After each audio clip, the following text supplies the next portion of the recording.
Bonjour et bienvenue à Voyage dans l'espace. Où que vous soyez dans l'univers, nous espérons que vous allez bien. Ici Florent Meunier en compagnie de Claude Lafleur et Laurent Runigo. Et aujourd'hui, à la suggestion de l'un de nos auditeurs, Cédric Caillot, nous nous posons cette question. Existe-t-il quelque part dans le système solaire une 9e planète ? Une planète inconnue dont la taille serait comparable à celle de la Terre, sinon même bien davantage ? C'est en fait une question qu'on se pose depuis plus de 175 ans, depuis qu'on a découvert Neptune en 1846, Claude. En effet, depuis des millénaires, on ne connaissait que 5 planètes. Mercure, Vénus, Mars, Jupiter et Saturne, auxquelles on a ajouté au 16e siècle celle sur laquelle nous posons les pieds, c'est-à-dire la Terre. Nous racontons cette formidable épopée dans le balado 123, La science en marche, première partie.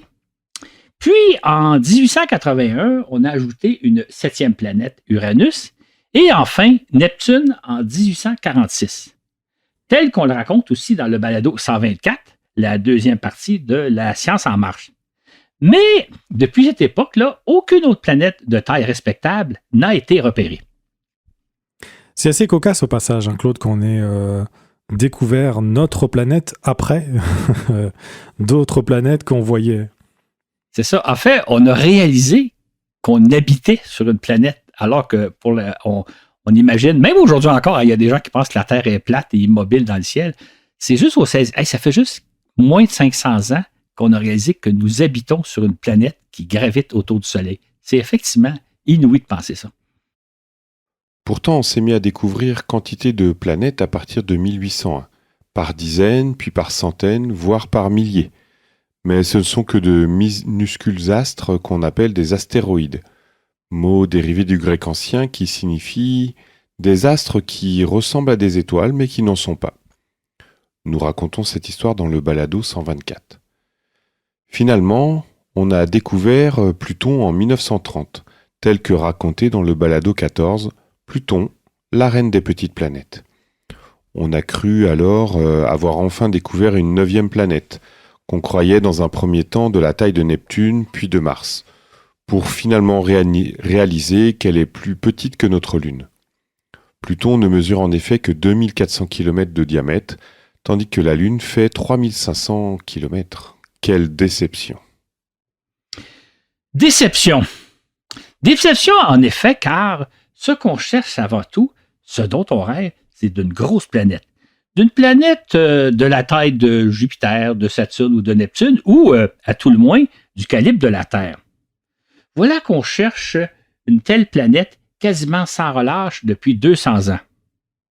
Mais se pourrait-il qu'en fin de compte, que le système solaire ne comporte que 8 véritables planètes? Se pourrait-il qu'il n'y ait que 8 planètes dans le système solaire? La question se pose. Comment débusquer de nouvelles planètes ? Quel est donc le problème ? Pourquoi est-il si difficile de repérer une nouvelle planète si elle existe ? La réponse courte à cette question est que le firmament est si vaste que la fameuse planète X, ou la planète 9 comme on l'appelle, pourrait bien être très difficile à voir, surtout si elle se trouve très loin de nous, aux confins du système solaire. Pourtant, direz-vous, on parvient à débusquer des planètes autour d'étoiles extraordinairement lointaines, des exoplanètes se trouvant à des années-lumière de nous. Comment se fait-il alors qu'on soit incapable de repérer une planète qui graviterait autour du Soleil ? Pourquoi est-il plus facile de repérer des exoplanètes qu'une 9e planète ? Parce que lorsqu'on cherche à savoir s'il y a une autre planète autour d'une étoile, on scrute attentivement les parages de celle-ci. Comme nous l'expliquons dans le balado 165, la fabuleuse histoire de la découverte de la première exoplanète. Par contre, lorsqu'on cherche à repérer une planète gravitant quelque part autour du Soleil, on doit scruter une vaste portion du firmament et jusqu'aux confins du système solaire. Autrement dit, l'espace à scruter, du point de vue visuel, est nettement plus vaste. Justement, ces derniers siècles, soit depuis que Galilée a pointé sa lunette astronomique en 1609, mais surtout à partir des années 1700, les astronomes se sont mis à observer le firmament à l'aide de télescopes toujours plus puissants. C'est finalement William Herschel qui parviendra à découvrir une nouvelle planète en 1781. Mais comme nous le racontons dans le Balado 124, ce ne fut pas une découverte évidente, puisqu'on hésitera durant 2 années avant de proclamer qu'il s'agit bien de la 7e planète du système solaire, la première découverte depuis l'Antiquité. C'est une grosse planète, Uranus faisant 4 fois la taille de la Terre, mais elle se trouve 2 fois plus loin du Soleil que Saturne ne l'est. C'est dire que la découverte de Herschel doublait d'un coup la taille de notre perception du système solaire. Bien entendu, cette trouvaille a grandement stimulé les astronomes à rechercher une 8e planète. Ils étaient d'autant plus stimulés que le ou les découvreurs allaient passer à l'histoire, comme William Herschel. Toutefois, tenter de débusquer une planète au télescope s'avérait de plus en plus difficile, puisque toute autre nouvelle planète, si elle avait été relativement facile à repérer, elle l'aurait déjà été. C'est alors que les astronomes ont imaginé une astuce, eux qui n'en manquent jamais. Au lieu d'observer le firmament à l'aveuglette, soir après soir, comme l'avaient fait Herschel et ses contemporains, pourquoi ne pas tenter de déterminer où seraient nos meilleures chances d'en repérer une ? Or, grâce aux travaux de Newton, qui a déduit que tout corps céleste possède une force de gravité proportionnelle à sa masse, les astronomes savent désormais que les planètes s'influencent les unes les autres. C'est-à-dire que la force de gravité que chacune génère perturbe légèrement les déplacements des planètes voisines sur leurs orbites. C'est ainsi qu'on avait repéré que la force gravitationnelle de Saturne altère légèrement l'orbite que suit Jupiter autour du Soleil, et vice-versa. De même, la force gravitationnelle de la planète d'Herschel perturbe les orbites de Saturne et de Jupiter. Les astronomes se sont donc mis à étudier attentivement les déplacements d'Uranus dans le firmament afin de voir si une force invisible, ou l'attraction d'une planète inconnue, ne perturberait pas son orbite. De fait, ils observaient de légères perturbations inexpliquées. Des mathématiciens se sont mis à faire des calculs visant à établir sur quelle orbite la force de gravité d'une planète possédant une certaine masse causerait les perturbations observées par les astronomes. Il s'agit, pourrait-on dire, d'un jeu complexe qui demande de la patience, car on doit calculer l'influence d'une grosse planète située à bonne distance, ou celle d'une planète moins massive mais plus proche. Mais sur quelle orbite doit-on imaginer la planète ? Et où doit-elle se trouver sur cette orbite pour exercer les perturbations que les astronomes repèrent ? C'est tout un casse-tête. Plusieurs mathématiciens se sont succédés à ce jeu, dont le Britannique John Adams et le Français Urbain Le Verrier. Il s'agit pour eux de parvenir à indiquer aux astronomes dans quelle portion du firmament devrait se trouver une planète qui exercerait une influence sur les déplacements d'Uranus. Or, tel que nous le racontons dans le Balado 124, Le Verrier soumet le résultat de ses calculs à plusieurs astronomes qui possèdent des télescopes suffisamment puissants pour repérer la planète.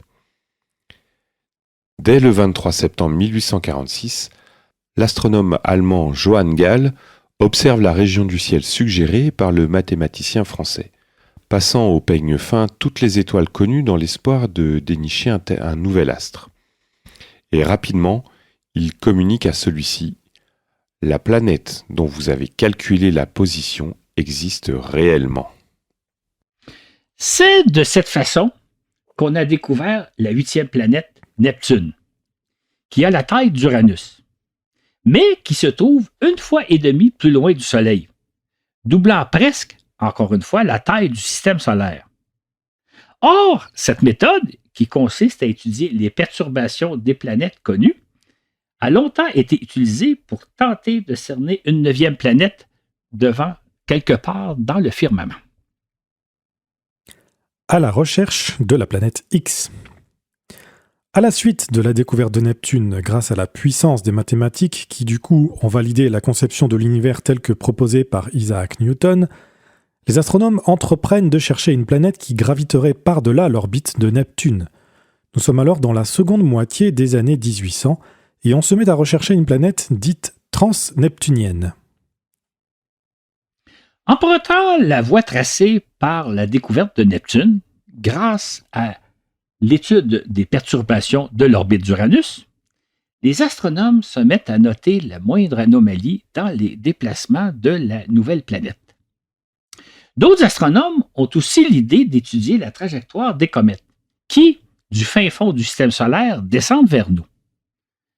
Se pourrait-il que la trajectoire de certaines comètes soit affectée par la présence d'une planète inconnue? Évidemment, on cherche une planète massive, une planète dont la force de gravité influencerait la trajectoire des planètes et des comètes.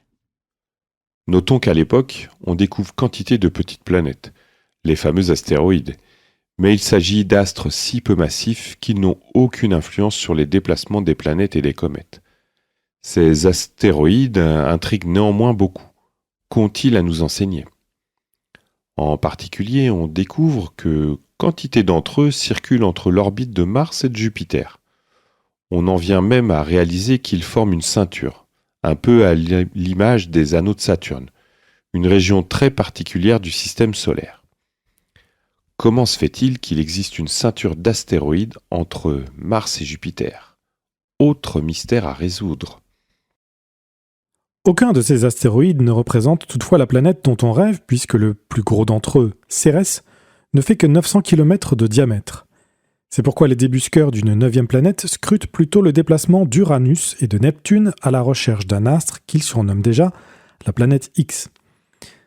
D'ailleurs, avant même la découverte de Neptune, certains soupçonnent que les déplacements d'Uranus pourraient être influencés par plus d'une seule planète, c'est-à-dire que la découverte de Neptune ne fait que stimuler leurs recherches. Plusieurs fois au cours des décennies qui suivront, certains croiront avoir repéré la fameuse planète X. Ces découvertes, ou plutôt ces fausses découvertes, suscitent quantité de débats au sein de la communauté astronomique. Entre autres, le célèbre astronome et vulgarisateur Camille Flammarion note que 2 comètes aperçues en 1862 et en 1889 s'éloignent du Soleil jusqu'à 47 et 49 unités astronomiques, c'est-à-dire à 1,5 fois la distance de Neptune par rapport au Soleil. Rappelons au passage que l'unité astronomique, c'est la distance Terre-Soleil, ce qui correspond à 150 millions de kilomètres. C'est dire que lorsqu'on parle d'unité astronomique, on compare la distance des planètes lointaines à celle de la Terre par rapport au Soleil.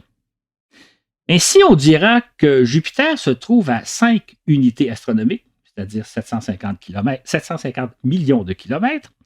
Neptune se trouve à 30 unités astronomiques, soit 4,5 milliards de kilomètres, et Pluton orbite à une distance moyenne de 40 unités astronomiques, ce qui équivaut à 6 milliards d'unités de kilomètres.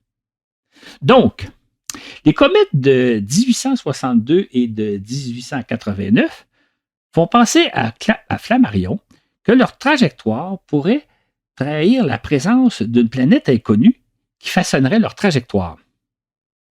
De même, en se basant sur le fait que 4 comètes s'éloignent du Soleil jusqu'à 100 unités astronomiques et que 6 autres jusqu'à 300 unités astronomiques, l'astronome George Forbes hypothétise l'existence de 2 autres planètes transneptuniennes. Au début du XXe siècle, après avoir étudié attentivement les déplacements d'Uranus entre 1890 et 1895, un astronome postule la présence d'une seconde planète en plus de Neptune pour expliquer les anomalies observées. Cette planète pourrait même se trouver à 47 unités astronomiques comme l'avait proposé Flammarion. Par la suite, au cours des années 1900 et 1910, plusieurs chercheurs à travers le monde entrevoient l'existence de différentes planètes X, mais aucune n'est trouvée. Entre autres, William Pickering prédit en 1919, d'après des anomalies observées dans les orbites d'Uranus et de Neptune, l'existence d'une planète qui graviterait autour du Soleil à 52 unités astronomiques et dont la masse serait le double de celle de la Terre. Puis, durant 24 années, il suppose l'existence de 8 autres planètes transneptuniennes, mais aucune n'est trouvée. Finalement, en 1930, Clyde Tombaugh, un jeune garçon de ferme et astronome amateur engagé par l'observatoire Lowell, découvre une planète qu'il situe à 45 unités astronomiques et qui pourrait être, pense-t-on, plus grosse que Jupiter. C'est la grande découverte de Pluton. Pour ce faire, Tombaugh a dû faire preuve de patience et de persévérance en examinant puis en comparant durant près d'une année des centaines de photos astronomiques sur lesquelles se trouvent quantité de taches blanches, des étoiles, afin de voir si, d'une plaque à l'autre, il n'y en aurait pas une qui se déplacerait à la manière d'une planète. Ces recherches portent leurs fruits en janvier 1930. On aurait enfin repéré la fameuse planète X. Rapidement, on cherche à établir sa masse, afin de vérifier qu'il s'agit bien d'une planète géante susceptible de perturber la course de Neptune autour du Soleil. Hélas, on s'aperçoit assez rapidement qu'il s'agit d'une petite planète, possiblement de la taille de Mars. De toute évidence, la masse de Pluton, bien que très difficile à établir, semble insuffisante. En fait, ce n'est qu'en 1978, lorsqu'on a découvert que Pluton possède une lune qui s'appelle Charon, qu'on a pu établir avec certitude la masse de cette planète. Celle-ci correspond à 1/5 de la masse de la Lune. Pluton n'est définitivement pas la planète 6X dont on rêve. Notons au passage que dans la mythologie gréco-romaine, Pluton est le dieu des enfers, tandis que Charon est le gardien des ténèbres. Le diamètre de Pluton est de 2400 km, alors que Charon mesure 1200 km. Ce sont des astres de taille comparable. On a ainsi affaire à un système double, c'est-à-dire deux astres de taille semblable. Notons aussi que l'orbite de Pluton diffère de celle des planètes de grande taille. Celle-ci gravite en effet sur des orbites quasi circulaires, tandis que Pluton gravite sur une orbite ovale, se rapprochant du Soleil jusqu'à 29,5 unités astronomiques et s'en éloignant jusqu'à 49 unités astronomiques. Ce faisant, elle croise parfois l'orbite de Neptune, située à 30 unités astronomiques du Soleil. Voilà qui fait dire à certains que Pluton pourrait avoir été jadis un satellite naturel de Neptune qui aurait été un jour arraché. Bref, Pluton n'est vraiment pas une planète comparable aux 8 autres du système solaire. Elle semble davantage s'assimiler à une lune ou à une comète ou à quelque chose d'autre. Aux confins du système solaire. Bien que la découverte de Pluton fasse sensation, il devient rapidement évident que cette planète ne peut pas être la source des perturbations observées dans les déplacements de Neptune et d'Uranus. Les recherches pour débusquer une planète massive se poursuivent donc. Durant 12 ans, Clyde Tombaugh et quantité d'autres astronomes poursuivent de façon intensive ces recherches, mais malheureusement pour eux ne découvrent que des astéroïdes et des comètes, Claude. Absolument. Graduellement, les astronomes sont amenés à penser que de nombreuses autres petites planètes semblables à Pluton pourraient exister au-delà de l'orbite de Neptune. Voilà alors que vient l'idée d'un système solaire structuré, c'est-à-dire constitué de régions regroupant des astres de nature semblable. Ainsi, il y aurait la proche banlieue du Soleil qui s'étend jusqu'au-delà de l'orbite de Mars et qui regroupe 4 petites planètes rocheuses, à savoir Mercure, Vénus, la Terre et Mars, auxquelles on pourrait aussi ajouter la Lune. Vient ensuite une région intermédiaire située au-delà de la ceinture d'astéroïdes et qui comprend 4 géantes gazeuses, Jupiter, Saturne, Uranus et Neptune. S'étend ensuite une région dite transneptunienne qui compte quantité de petits astres du type de Pluton et ainsi que les comètes. En 1943, Kenneth Edgeworth, un astronome théoricien irlandais, émet l'hypothèse selon laquelle, dans cette région transneptunienne, la matière qui constituait la nébuleuse à partir de laquelle s'est formé le système solaire serait trop diffuse pour se condenser en planètes. Cette matière aurait plutôt formé une myriade de petits astres. Il postule aussi que, de temps à autre, l'un de ces astres se détache du lot pour plonger vers nous. Ce sont les comètes qui viennent nous visiter. Naît ainsi le concept que, par-delà l'orbite de Neptune, se trouve le réservoir des comètes, c'est-à-dire de petits astres constitués en bonne partie d'eau gelée. En En s'approchant du Soleil, cette eau et autres gaz s'évaporent, donnant naissance aux spectaculaires queues de comètes.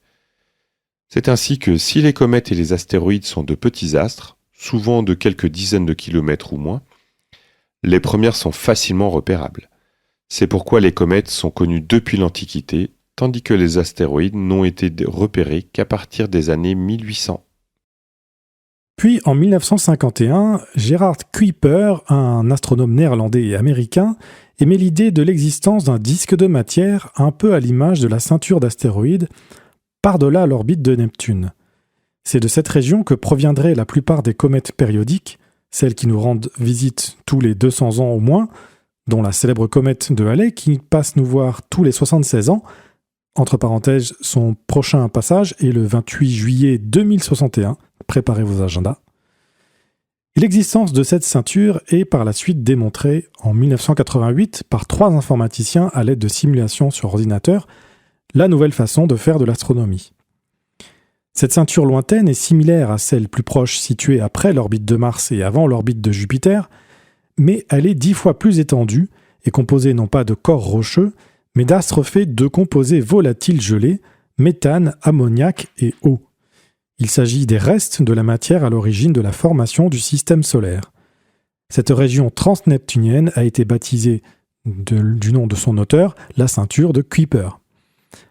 Elle s'étend de 30 à 55 unités astronomiques, commençant donc tout juste au-delà de l'orbite de Neptune.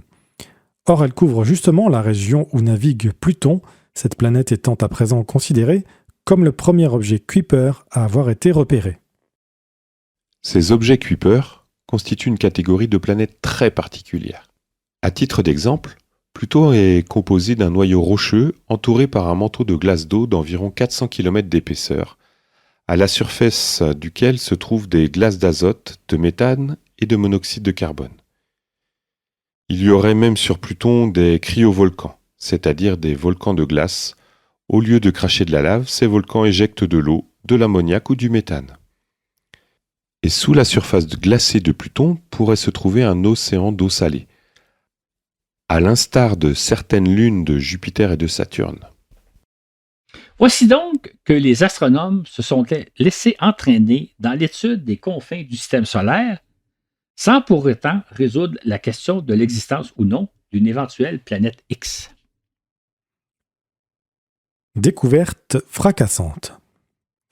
Hélas, si on peut dire, les recherches d'une planète X qui pourrait expliquer les perturbations observées dans les déplacements d'Uranus et Neptune doivent se poursuivre, car autrement, comment expliquer ce que l'on observe ?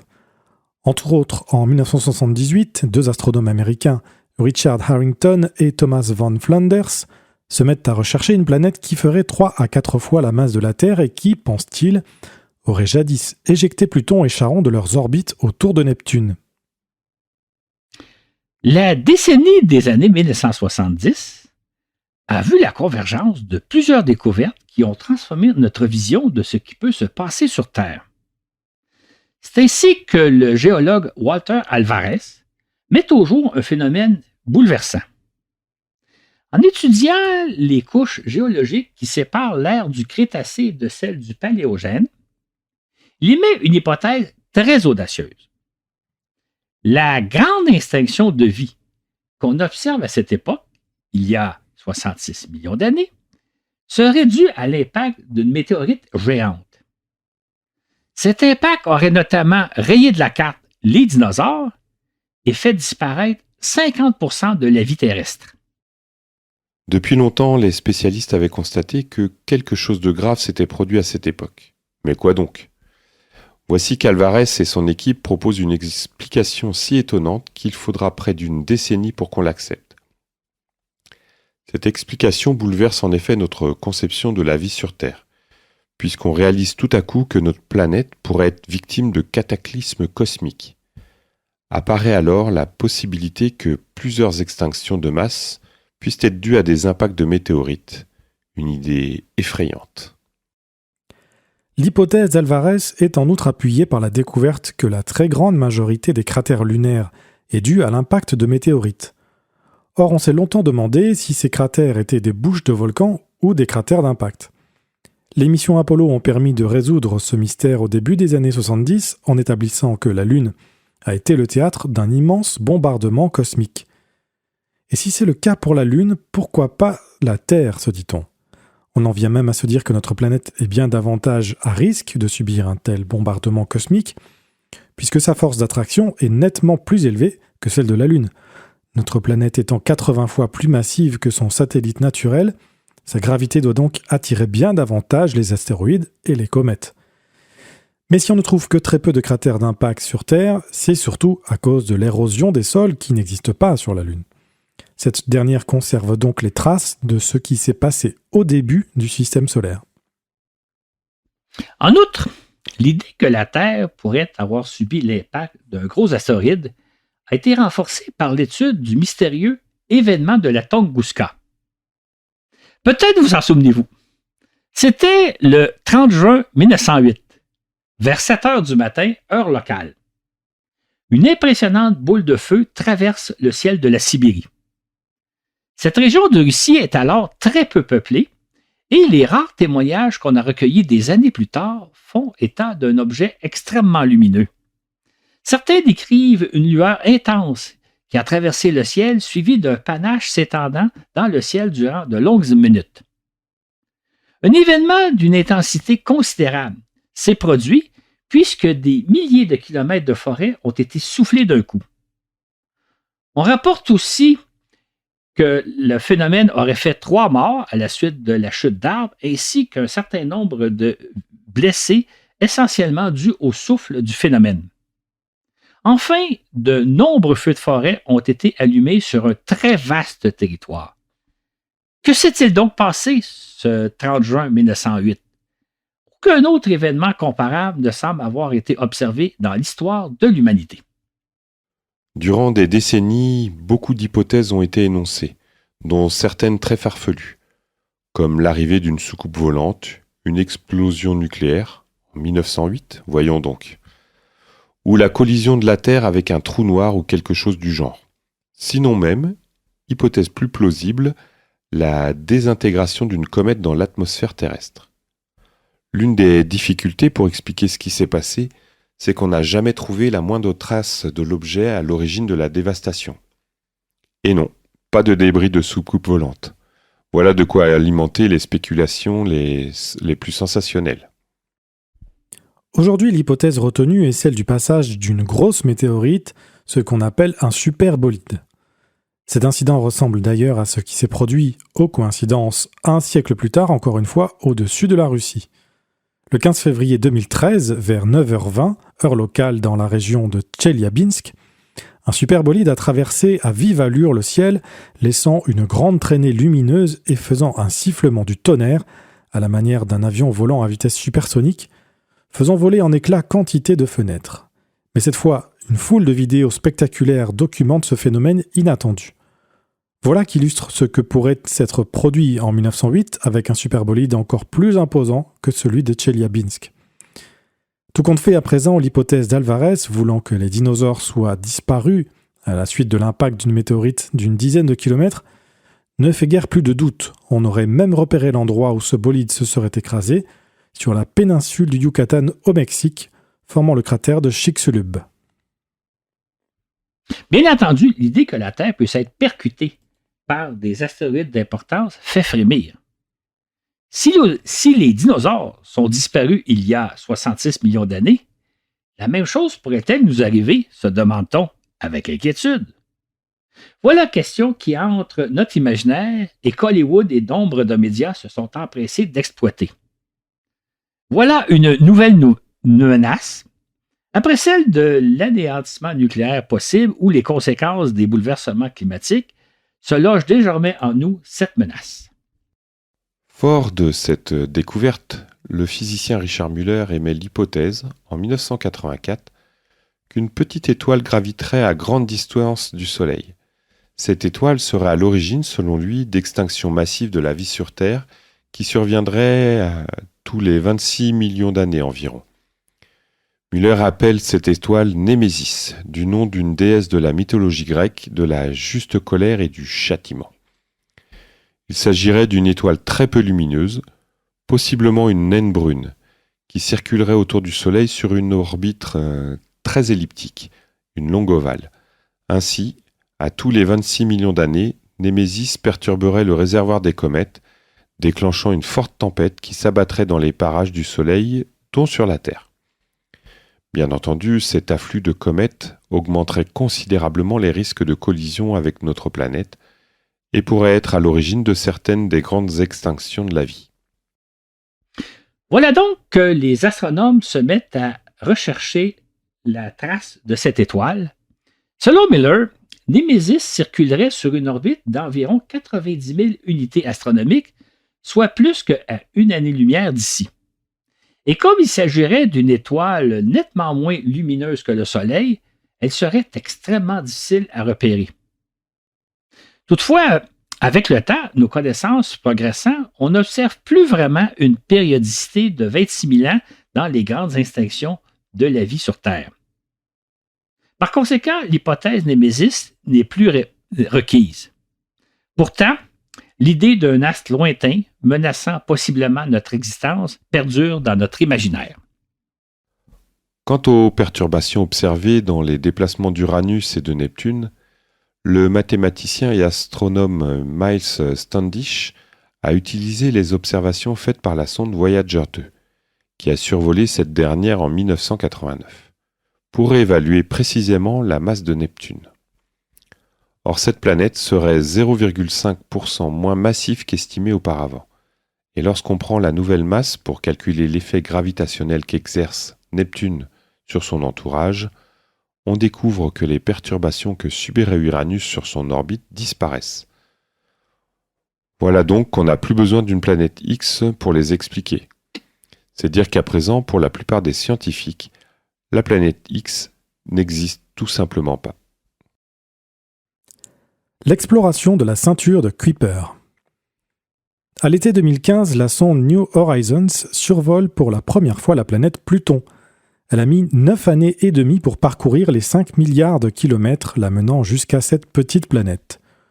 Le 15 juillet, New Horizons passe à 11 000 km de son objectif, à la vitesse foudroyante de 50 000 km par heure. À cette vitesse, la distance Terre-Lune est parcourue en moins de 5 heures et 40 minutes. Ce faisant, on étudie de près un premier objet Kuiper, ou plutôt un duo d'objets, puisque autour de Pluton gravite aussi Charon, Claude. Exactement. Cette planète se trouve si distante de nous qu'au moment du passage de New Horizons, on ne connaît presque rien à son sujet. Entre autres, on se demande à quoi ressemble la surface de Pluton. Car même aux yeux du télescope Hubble, le plus puissant dont on dispose à l'époque, impossible de distinguer quoi que ce soit de cette surface. Pluton est-elle couverte de cratères, comme la Lune ou Mercure, ou de quoi d'autre encore? À distance, on perçoit seulement que la planète semble plutôt blanchâtre, tandis que son satellite naturel, Charon, semble beaucoup plus foncé. Pourquoi une telle différence? On savait aussi que Pluton possède une atmosphère et, par conséquent, on s'inquiétait que celle-ci pourrait nous cacher sa surface, un peu comme ce qui se passe avec Vénus ou avec Titan, le plus gros satellite de Saturne. En résumé, on s'attend à observer une planète très différente de toutes celles que l'on connaît. Première bonne nouvelle. Alors que New Horizons se trouve encore à bonne distance de Pluton, sa surface ne nous paraît pas voilée par une brume atmosphérique. On distingue même une curieuse structure en forme de baleine, ainsi qu'un chapelet de taches sombres encerclant l'équateur. S'agirait-il d'une chaîne de cratères ou de quoi d'autre? Au moment du passage de New Horizons près de Pluton, on découvre une surface faite de glace qui ne se compare à aucune autre connue. On ne repère aucun cratère, mais des montagnes de glace qui font plus de 3 km de haut. Étant donné que cette planète ne mesure que 2400 km de diamètre, c'est comme si sur Terre, il y avait des montagnes de glace de 15 km de hauteur. Par ailleurs, certains terrains de Pluton sont de teinte rosée, ce qui intrigue.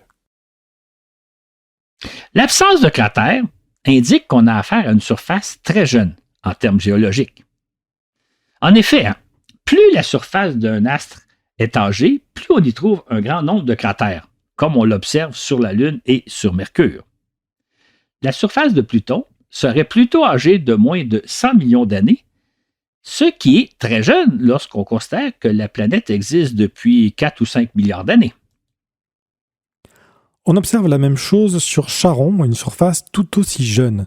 Cet astre nous réserve également son lot d'originalité, comme des fissures de terrain qui s'étendent sur 1000 km, ainsi qu'un canyon dont la profondeur atteint les 7 à 9 km. Charon étant 10 fois plus petite que la Terre, c'est comme si on trouvait ici des canyons de 70 à 90 km de profondeur. Pluton et Charon sont donc étonnamment des astres actifs sur le plan géologique. En comparaison, la Lune et Mercure, beaucoup plus grosses, sont elles des astres quasi morts. Il y aurait donc des processus géologiques à l'œuvre sur ces deux astres, mais lesquels ? Nulle part ailleurs dans le système solaire ne trouve-t-on quelque chose de semblable. Si on se fie à ce premier coup d'œil des deux premiers objets Kuiper survolés, on semble être en présence d'une nouvelle catégorie d'astres. Mais ce n'est pas tout puisque le lancement de New Horizons a coïncidé avec la découverte d'autres objets de Kuiper, qui semblent tout aussi étranges, à commencer par Eris. Au moment de sa découverte en 2005, la taille de cet astre, alors surnommé Xena, était estimée plus importante que celle de Pluton. Eris a de ce fait été qualifiée de 10e planète du système solaire. Toutefois, en réalité, cet astre a la même taille que Pluton, 2326 km de diamètre, mais est 27% plus massif. Il circule sur une orbite encore plus excentrique de Pluton, variant de 38 à 98 unités astronomiques, orbite décrite en 559 ans. Imaginez les écarts de température qui doivent régner sur un astre circulant sur une orbite aussi ovale. Il possède en outre un satellite naturel, Diosnomi, d'environ 700 km de diamètre. On parle d'ailleurs d'Eris comme d'un objet épars, puisqu'il gravite au-delà de la ceinture de Kuiper. L'astre est à présent classé comme une planète naine, au même titre que Pluton, et plus précisément dans la catégorie des plutoïdes, c'est-à-dire des planètes naines qui orbitent par-delà l'orbite de Neptune. On a aussi repéré Haumea, Makemake, Orcus et Sedna. Ces planètes circulent sur des orbites très elliptiques, à la manière de Pluton. Sedna pourrait même parfois être considérée comme la 10e planète du système solaire, comme quoi il y a une certaine compétition pour obtenir ce titre. Haumea possède une forme allongée semblable à celle d'un ballon de football américain, ou de rugby pour les Européens, mesurant 2100 par 1700 par 1100 km. Il décrit une orbite autour du Soleil variant de 35 à 51 unités astronomiques, donc assez proche de celle de Pluton. Haumea a été baptisée d'après la déesse hawaïenne de la fertilité et de l'accouchement. Sa surface semble très brillante, possiblement recouverte de neige ou de glace, et semble posséder une mystérieuse tache rouge. Malgré sa petite taille, cette planète naine possède au moins deux lunes, Iyaka de 310 km de diamètre et Namaka de 170 km de diamètre, et peut-être même un anneau. Quant à Makemake, c'est un astre de plus ou moins 1400 à 1500 km de diamètre, qui circule sur une orbite variant de 35 à 56 unités astronomiques. Elle porte le nom du créateur de l'humanité et dieu de la fertilité, selon le peuple Rapa Nui, originaire de l'île de Pâques. Cette planète naine présente beaucoup de similitudes avec Pluton quant à sa surface, très réfléchissante et qui semble en grande partie couverte de méthane gelé et teintée de brun rougeâtre. Elle serait aussi le théâtre d'activités géochimiques et de cryovolcanisme, ce qui laisse entendre qu'elle pourrait posséder un océan d'eau liquide souterrain, comme certaines lunes de Jupiter et de Saturne, ainsi que Pluton. Découverte en février 2004, Orcus possède un diamètre d'environ 900 km, comparable à celui de Cérès. Sa surface est brillante et semble riche en glace d'eau, ce qui pourrait être lié à des activités cryovolcaniques. Cette petite planète gravite sur une orbite semblable à celle de Pluton, variant de 30 à 48 unités astronomiques, mais circule à l'opposé de cette planète. C'est-à-dire que lorsque Pluton se trouve à son point le plus rapproché du Soleil, Orcus est à son point le plus éloigné et vice-versa. Et comme Pluton, elle possède un satellite de grande taille par rapport à elle, c'est-à-dire une Lune qui mesure 440 km de diamètre. En raison de toutes ces similitudes, Orcus est souvent surnommé l'anti-Pluton. Et son nom est l'équivalent de la divinité romaine étrusque de Pluton, Pluton étant une divinité romaine grecque. Et puis il y a Sedna, découverte en 2003 et dont le diamètre est d'environ 1000 km. Cette petite planète gravite sur une orbite extrêmement allongée, s'étendant de 76 à 955 unités astronomiques, décrite en approximativement 12 000 ans. C'est l'un des objets connus les plus lointains, après les comètes à longue période. Il est de ce fait difficile de déterminer sa forme en raison de sa distance, sa surface semblant néanmoins similaire à celle des autres objets transneptuniens. Celle-ci serait en bonne partie composée d'un mélange de glace d'eau, de méthane et d'azote, une surface qui apparaît très rouge. Devant l'accumulation des découvertes du genre, on a senti le besoin de créer une nouvelle classe de petites planètes, un peu comme on l'a fait à la suite de la découverte des astéroïdes dans les années 1800. On recrute donc la demi-douzaine de ces objets Kuiper sous l'appellation de planètes naines. C'est une catégorie qui s'ajoute à celle des planètes rocheuses et des planètes gazeuses. La sonde New Horizons ayant survolé avec succès le duo Pluton-Charon, elle poursuit sa course vers les profondeurs de la ceinture de Kuiper. La NASA s'est immédiatement mise à la recherche d'une nouvelle cible. Se pourrait-il que la sonde soit en mesure de survoler un autre objet Kuiper ? Voilà tout un défi à relever. D'une part, les contrôleurs de la sonde ne peuvent que très légèrement modifier la trajectoire de celle-ci, puisque New Horizons file à la manière d'un boulet de canon en ligne droite. Il faut donc repérer un objet qui se trouve plus ou moins sur son chemin. Mais il s'agit alors de chercher un astre sans doute de petite taille, un astre minuscule, probablement de teinte très foncée et situé bien au-delà de l'orbite de Pluton. Autrement dit, ça équivaut à chercher une aiguille dans une botte de foin cosmique. Or, presque contre toute attente, les astronomes réussissent l'exploit en repérant en juin 2014, grâce au télescope Hubble, un astre mesurant quelques dizaines de kilomètres seulement et se trouvant à 43 unités astronomiques. Dans un premier temps, il porte le matricule 2014 MU69. Il s'agit du premier objet à avoir été découvert après le lancement d'une sonde spatiale qui ira l'ausculter. Le petit corps est sélectionné en août 2015 pour être une cible de la sonde New Horizons. Après 4 légers ajustements de trajectoire, New Horizons fait route vers 2014 MU69. À partir de mars 2018, l'astre est officieusement surnommé Ultima Thule, d'après la légendaire île de Thule. Il ne s'agit cependant pas d'une appellation officielle attribuée par l'Union astronomique internationale, l'organisme chargé de la nomenclature des corps célestes.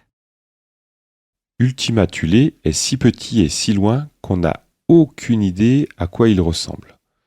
Comme prévu, New Horizons le survole le 1er janvier 2019. Elle passe à seulement 3500 km de lui, soit 3 fois plus proche qu'elle l'a faite auprès de Pluton. C'est en soi un formidable exploit de navigation interplanétaire. À première vue, on découvre que Ultima Thule a l'apparence d'un bonhomme de neige, coïncidence amusante puisqu'après tout, c'est la saison des bonhommes de neige. Il pourrait s'agir de 2 corps sphériques qui se seraient soudés, mais à quel point sont-ils soudés solidement ? Et puisque Ultima Thule est un objet bicéphale, on baptise la plus grosse des 2 sphères Ultima, et la seconde, Thule. Voilà qui tombe bien. Amusamment, certains ajoutent les traits d'un bonhomme de neige aux photos transmises par New Horizons, incluant un foulard rouge enroulé autour du cou du bonhomme de neige cosmique. La première sphère mesure une vingtaine de kilomètres de diamètre, la seconde une douzaine, l'astre faisant au total près d'une quarantaine de kilomètres de long. Notons que ce sont là des mesures très approximatives puisqu'en réalité, Ultima mesure plus ou moins 22 par 20 par 9 km et Thule 15 par 14 par 10 km. Notons enfin qu'après le passage de New Horizons auprès d'Ultima Thule, cette appellation fait débat. Puisqu'à l'aube de la Seconde Guerre mondiale, une société secrète allemande appelée Thule aurait mené au nazisme. C'est ainsi qu'en novembre 2019, on réécrit l'histoire, on rebaptise l'objet Arokot, mot qui signifiait dans la culture d'un peuple autochtone du Mi'kmaq. Personnellement, je déteste qu'on réécrive l'histoire, qu'on rebaptise les événements ou les objets. Laissons les choses telles qu'on l'a vécu au moment. Pour moi, ça demeure Ultima Thule, même si l'objet s'appelle maintenant Arokot. Conclusion, que découvrir-t-on maintenant? Voici donc que notre intérêt pour la découverte de nouvelles planètes porte désormais sur les objets de la ceinture de Kuiper. On n'a en effet plus guère espoir de repérer des planètes de grande taille, mais plutôt des planètes de tout autre type. Qui sait ce que l'on pourrait découvrir aux confins du système solaire? C'est ainsi que, par-delà la ceinture de Kuiper, se trouve une autre région du système solaire, le nuage de Oort, qui s'étend de 2000 à 200 000 unités astronomiques. Cette région est si vaste et si lointaine qu'on ne sait guère ce qu'on y trouvera. On estime seulement que c'est de cette région que proviennent les comètes à très longue période, plus de 200 ans entre deux passages, ou qui ne passent qu'une seule fois dans nos parages. Non seulement ignore-t-on en grande partie ce que recèle la ceinture de Kuiper, qu'on commence à peine à explorer, mais le nuage de Oort demeure encore plus mystérieux. Sans doute ne sommes-nous pas au bout de nos surprises. Se pourrait-il qu'on y trouve des astres de grande taille? On peut en douter, puisqu'on a l'impression que plus on s'éloigne du Soleil, moins il y a de matière pour former des astres de grande taille. Mais sait-on jamais? Ne présumons pas trop vite, Claude, car il y a moins de 10 ans, par exemple, personne n'avait imaginé que des objets en provenance de l'extérieur du système solaire pouvaient nous rendre visite. Or, depuis 2017, on a repéré 3 visiteurs interstellaires, à savoir un I Oumuamua, 2 I Borisov et maintenant 3 I Atlas qui traversent en ce moment nos contrées. Tel que raconté dans l'épisode 162, le point sur l'actualité, une ère de confusion. Tu as tout à fait raison. Hein? Ne présumons pas, parce que qui sait quel autre type d'astre allons-nous découvrir au fin fond du système solaire? Tout ça pour dire, hein, voici l'évolution qu'ont pris nos recherches de nouvelles planètes depuis la découverte de la 7e par William Herschel en 1781. Comme quoi, hein, l'univers, même celui tout proche de nous, n'a pas fini de nous étonner. Et pour en revenir un peu sur un autre sujet, j'avais une réflexion. C'est vrai qu'il y a nombre de théories sur cette fameuse planète X, ou ces fameuses planètes, puisque rien n'empêche qu'il y en ait aussi plusieurs.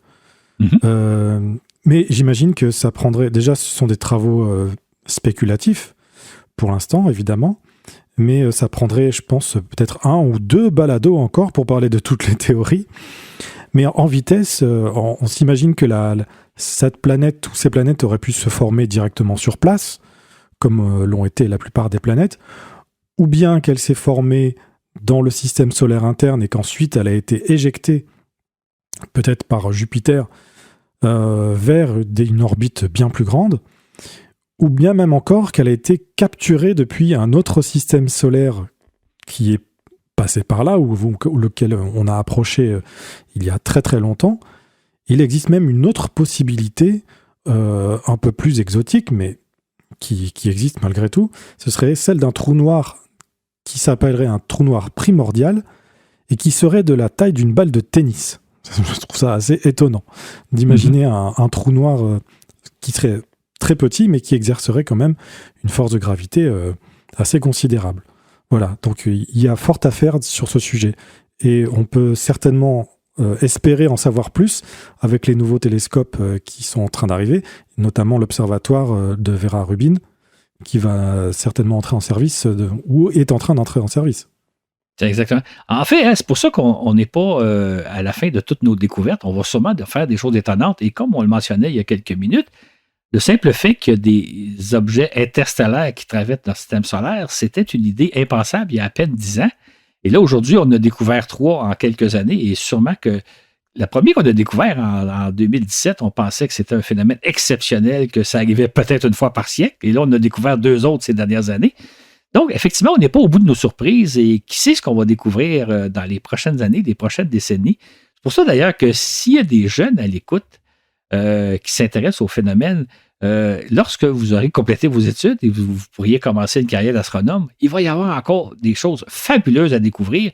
Et ça vaut la peine de suivre ce qui se passe dans le domaine de l'astronomie parce que chaque année, on fait des découvertes souvent assez intéressantes, assez impressionnantes. L'univers n'a jamais fini de nous étonner. C'est la beauté de la chose et c'est ce que j'espère couvrir au cours des prochaines années, qui sait des prochaines décennies, dans Voyage dans l'espace. Voilà qui conclut l'exposé d'aujourd'hui. Rappelons que c'est à l'origine une idée de l'un de nos auditeurs, Cédric. Si, de votre côté, vous avez des suggestions à nous faire, des idées à nous transmettre, ne vous gênez surtout pas. J'aime ça aussi quand les gens m'écrivent et me font part un peu de qui ils sont, dans quel contexte ils écoutent le balado, me parlent peut-être des balados qu'ils préfèrent ou qu'ils aiment moins. Donc, si vous avez des idées, n'hésitez pas à nous écrire à la fameuse adresse baladovde@gmail.com. Ça fait toujours plaisir de vous lire et de vous répondre.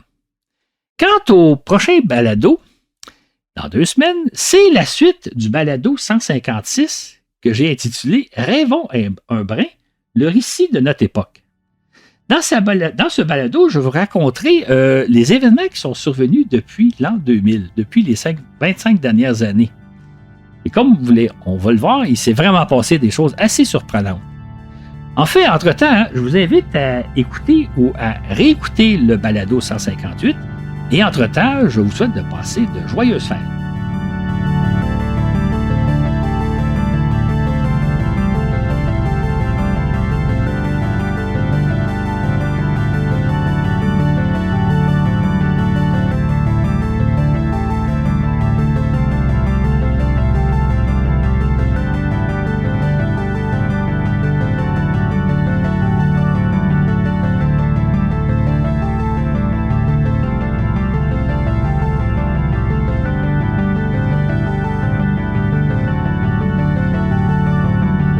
Nous remercions toutes les personnes qui nous soutiennent, notamment sur Patreon, grâce à qui ce balado continue d'exister. Je vous rappelle qu'à partir de 5$, vous avez accès à tous les fascicules qui accompagnent les balados. Et vous avez également accès aux épisodes avec 2 semaines d'avance. Alors si vous êtes intéressé, direction le site patreon.com, rubrique Voyage dans l'espace. Cet épisode vous a été présenté par Florent Meunier et Laurent Runigo avec Claude Lafleur au contenu et Dylan Baillargeon à la diffusion. Sur ce, et où que vous soyez dans l'univers, à bientôt pour un autre voyage dans l'espace.